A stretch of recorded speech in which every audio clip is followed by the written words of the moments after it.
Hello beautiful people, welcome and welcome back to my channel. My name is Oluchi Imo, and on this channel I talk about cake business, teach you digital skills that will help you stand out globally. In today's video we're decorating this cute cake, this cake that you all love so well. We are going to be decorating the cake together. The cake is a 6-inch heart cake. I've made 2 layers that are about, let's see, should be about 2.53 inches high, and I'm just trimming the cake because I love to do that for my cakes.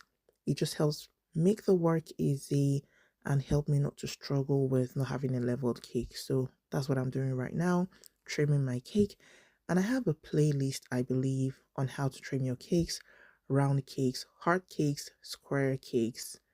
I have all of those shapes on there and you can learn so that you gain that skill, because I believe is required to make work and cake decorating life easy for you.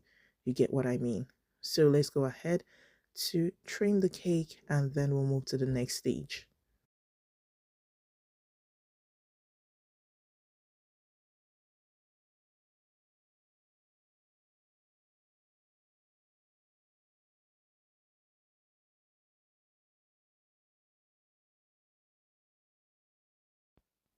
Now it's time to fill the cake, and I'm using Swiss meringue buttercream for the filling as well, I believe. So it depends. I could decide that I want to use ganache for the filling or Swiss meringue buttercream, which is what I'm using here exactly. And this cake doesn't have any special filling or extra filling, so I just went in with the SMBC and then I added the second layer to it. I'm particular about the structure of my cakes, so once I'm done with the stage, the next thing I will go ahead to do is to double my cakes. But first I want to see the height, and I think I was right. Yeah, 3.5, because the height is 7 inches. And to guide me, I like to take the height of the cake so that I know, or measure the dowel rods against the cake so that I know exactly where to put my dowel rods, because when the cake settles, when it sits, by the following day, if it stays for some hours, it's going to set. And if the dowel rods are long or as tall as the cake, they're going to pop out.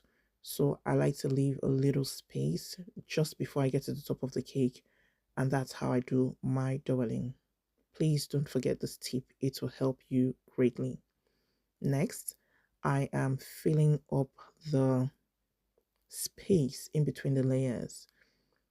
I talked about this in one of my videos, so if you do not do this properly, you're going to have air bubbles trapped in there, which will make your cake bulge. So it's important that you're closing up those edges, you're closing up those spaces, sorry, I beg your pardon, you're closing up the spaces with your buttercream or with your compote so that you are able to seal the spaces properly for the air bubbles not to mess up your cake.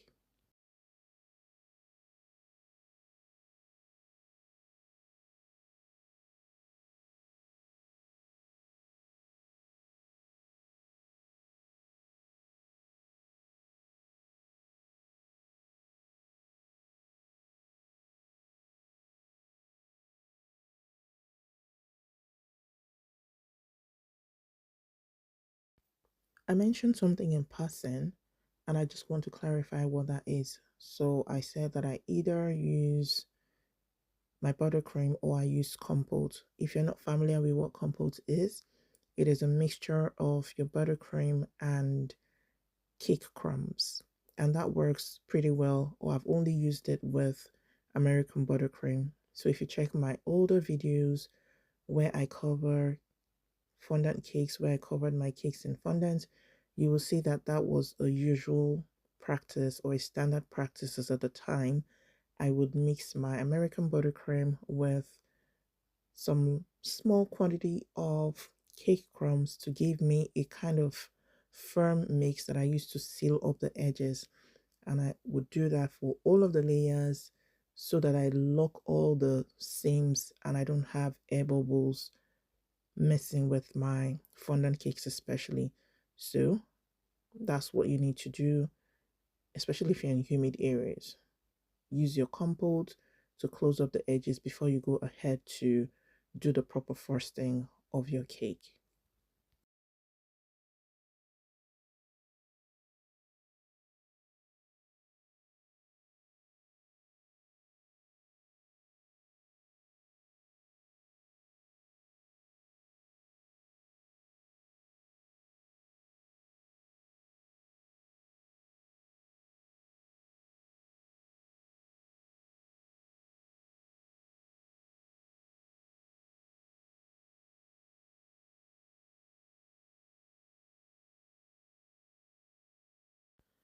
Once I was done with the first phase of crumb coating, I put it in the fridge to set because this is Swiss meringue.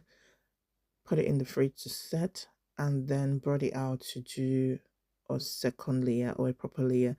So what I did was a light coating before I proceeded to cover the cake. These are the tips that I used.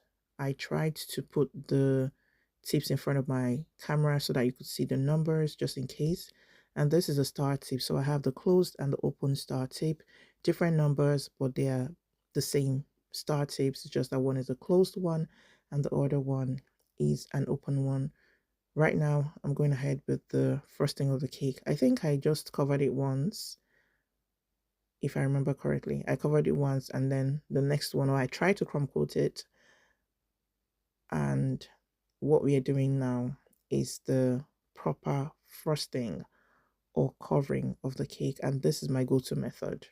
I put it in a piping bag and just go layer by layer. It's always worked for me and I find it very easy. But if you have some other method that works for you, it's all well and fine. This is what it looks like. And the next thing I'll do is to go in with my offset spatula to close up the seams, to close up those gaps before I go in with my bench scraper. Standard practice for me again. This is how I've done it over the years, and that's how it has worked for me. And it just makes my decorating easy, helps me to get a clean and neat finishing. So if you want to adopt, please be my guest.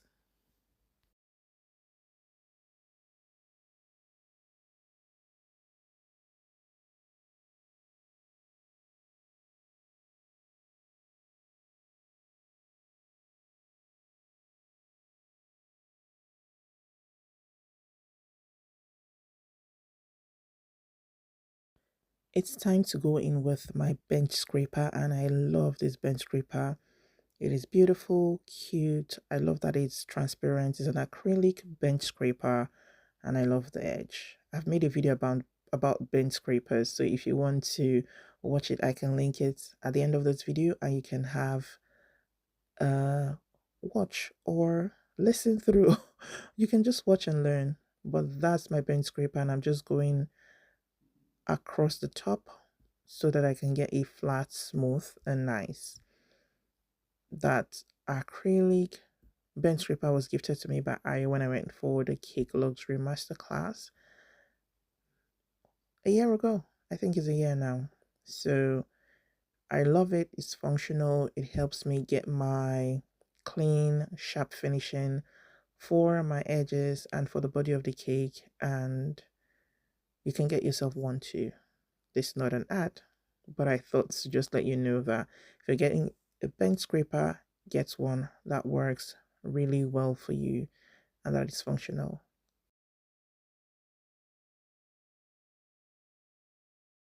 As you can see, I am taking my time and I'm going around the cake slowly, as slow as it can be, so that I can get a good result.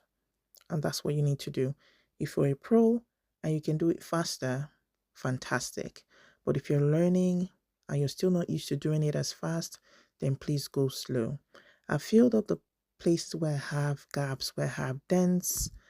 I fill them and then I'm going again with my bench scraper, slowly, well positioned or well angled, and I'm trying to cover up those spaces. That's the essence, to make everything flush, fine, and beautifully finished.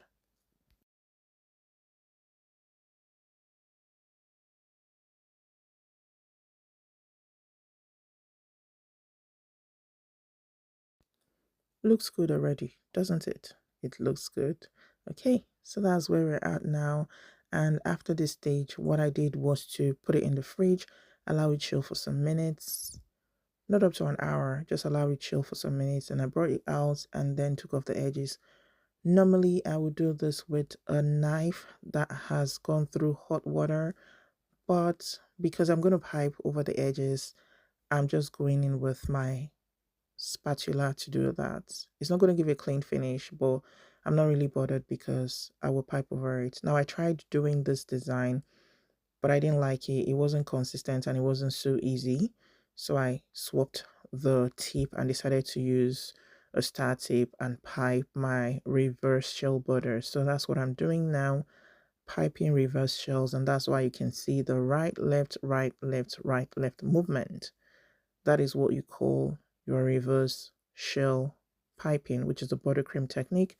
And also I've made a video to show how to pipe this type of piping, to do this type of piping. I think that's better to do this piping. So feel free to check out my video. I can link it as well.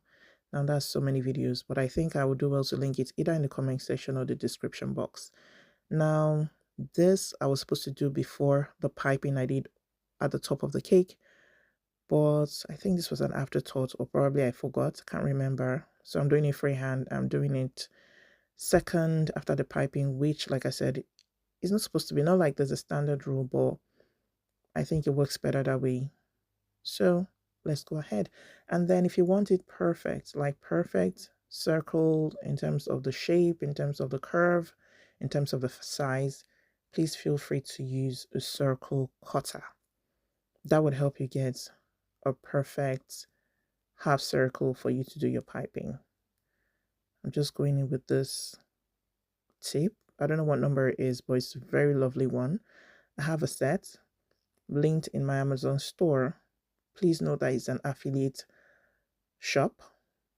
So if you purchase, I get a commission at no extra cost to you. Okay, but it is linked in my Amazon store, which can be found in the description box. Thank you.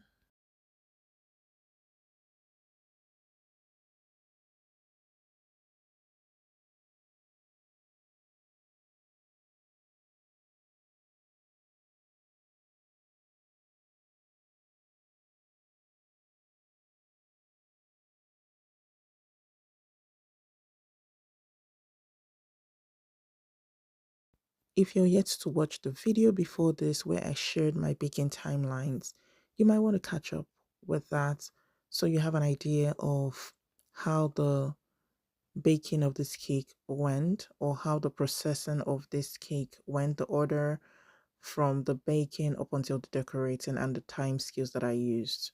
That would help you and give you a proper understanding of why I'm probably working on this cake at night.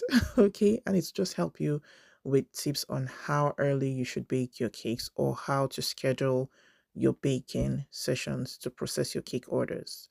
This is tip 1B, I believe, and I just did the top piping, and I'm going to use the same tip for the base, but I'm going to be piping much smaller shells.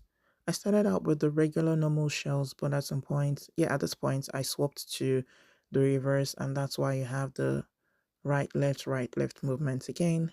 But they're smaller in size. I tried to make them smaller, and I remember explaining in my past videos when it comes to piping that you can get bigger or smaller shells depending on the amount of pressure you exert when you are piping. So that's it done for the base, and I'm going to go in with another layer on top, which is the star tip, and I'm doing something different this time. So it's a circle, circle, stretch, circle, circle, stretch, just so that I have a variety of pipings, which is peculiar to this particular type of cake. And I'm not working with any design. This is just me allowing my creative juices flow and come up with something that is nice, fine, chic, and cute. And I hope you love it. Yes, I know you do.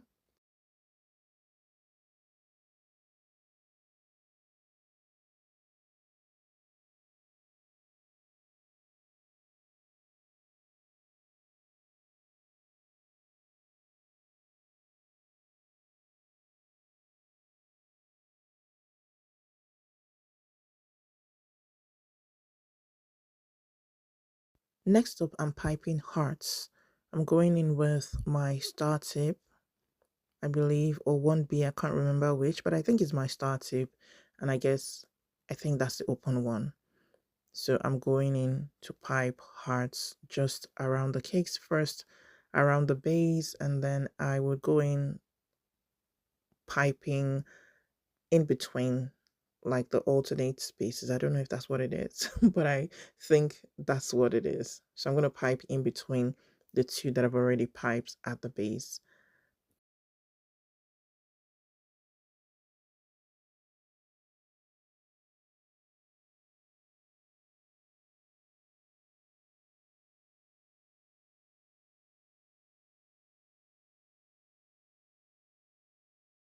And that's about it. That's how far I went with the decorating on this particular day.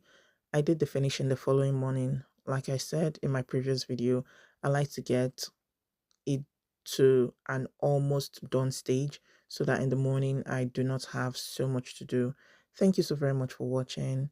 Don't forget to hit the thumbs up button and to like, share with those in your caking community. If you have any questions, leave them in the comments. And thank you so much for watching. Until I see you in my next video, stay happy, stay safe, and stay blessed. Yeah,